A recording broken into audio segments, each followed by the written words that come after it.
இந்திய அணியுடைய நட்சத்திர கிரிக்கெட் பேட்ஸ்மேனான நம்ம விராட் கோலி அவர்கள் டெஸ்ட் கிரிக்கெட்ல இருந்து ஓய்வு பெற விருப்பம் தெரிவித்துள்ளதால பிசிசிஐ தெரிவிச்சிருக்காங்க. வாரியத்திற்கு பெரும் பின்னடைவு ஏற்பட்டிருக்கு.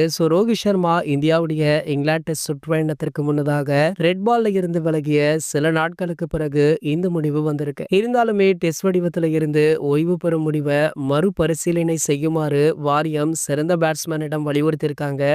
கிரெக் பஸ்ஸின் அறிக்கையின்படி விராட் கோலி டெஸ்ட் கிரிக்கெட்டை தொடர்ந்து விளையாட சமாதானப்படுத்த இந்திய கிரிக்கெட் செல்வாக்கு மிக்க மற்றும் மிகவும் மதிக்கப்படும் நபரை பிசிசிஐ கொண்டு வந்திருக்காங்களாம். கோலியை இங்கிலாந்து டெஸ்ட் தொடர்ல விளையாட சமாதானப்படுத்தும் கிரிக்கெட் வீரர் யார் என்பதை அறிக்கையில மென்ஷன் பண்ணல.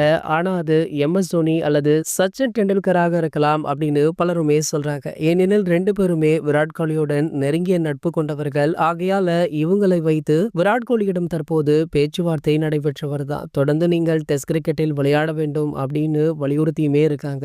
வெயிட் பண்ணி பார்க்கலாம் விராட் கோலி என்ன முடிவு எடுக்கிறார் அப்படின்றது. இதற்கிடையில பாத்தீங்கன்னா தற்போது ரோஹித் சர்மா அவர்கள் டெஸ்ட் கிரிக்கெட்ல இருந்து விலகியதால அடுத்த கேப்டன் யார் அப்படின்ற கேள்விதான் தற்போது உலா வந்து கொண்டும் இருக்கு.